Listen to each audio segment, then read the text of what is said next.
পিলখানা গণহত্যার প্রতিবাদ করে নাই বলেই শাপলা চত্বরে গণহত্যা হয়েছে। শাপলা চত্বরের গণহত্যার প্রতিবাদ করে না বলেই গত 16-17 বছরে একের পর এক গুম, খুন, ক্রসফায়ার, এক্সট্রা জুডিশিয়াল কিলিং এর নামে গণহত্যা হয়েছে। বিরোধী দলের হাজার হাজার নেতা কর্মীকে খুন করে নাই করে দেওয়া হয়েছে, তার প্রতিবাদ করে নাই। প্রতিবাদ করে না বলেই গত 24-এর হাজার হাজার জনগণকে জীবন দিয়ে আবার প্রতিবাদ করতে হয়েছে। এইভাবে প্রতিবাদ না করার ফল হচ্ছে আরো নতুন করে মানুষের জীবন দিতে হবে।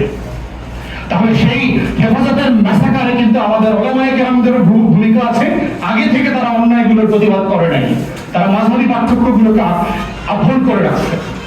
বিএনপি পলিটিক্যালি প্রতিবাদ করে নাই, তাকে যে লেভেলে এইখানে প্রতিবাদ করা দরকার ছিল, তার রাজনৈতিক নেতা কর্মীরা সল্লার হয়ে গিয়েছিল, তার খেসারত বিএনপিকে দল আকারে 17 বছর দিতে হয়েছে। তাহলে কালেকটিভ কনসাসনেসের জায়গায়, যেখানে আজকে টপিক বলা হচ্ছে যে আমার রাজনৈতিকতার যে প্রশ্ন, এই কনসাসনেসের জায়গায় আমাকে তো প্রত্যেকদিন রাইট রিজনের জন্য প্রতিবাদ করে প্রস্তুত থাকতে হবে।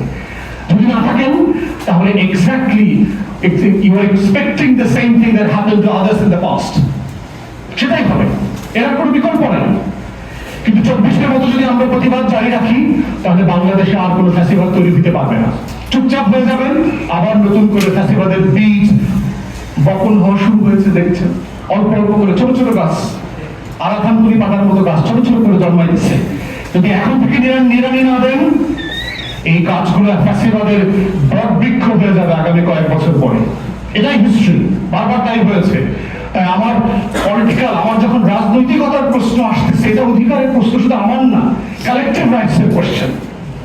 এবং দেখেন এমন একটা সময়, আজকে আমরা হেফাজত নিয়ে কথা বলছি, যেখানে গতকালকে রাতের ফলাফল যেটা হয়েছে বিজেপি সারা ভারতে 3-4টা স্টেট ছাড়া অলমোস্ট এভরি স্টেট আর ইউনিয়ন টেরিটরি যেটা আছে, সেখানে BJP has been taken over.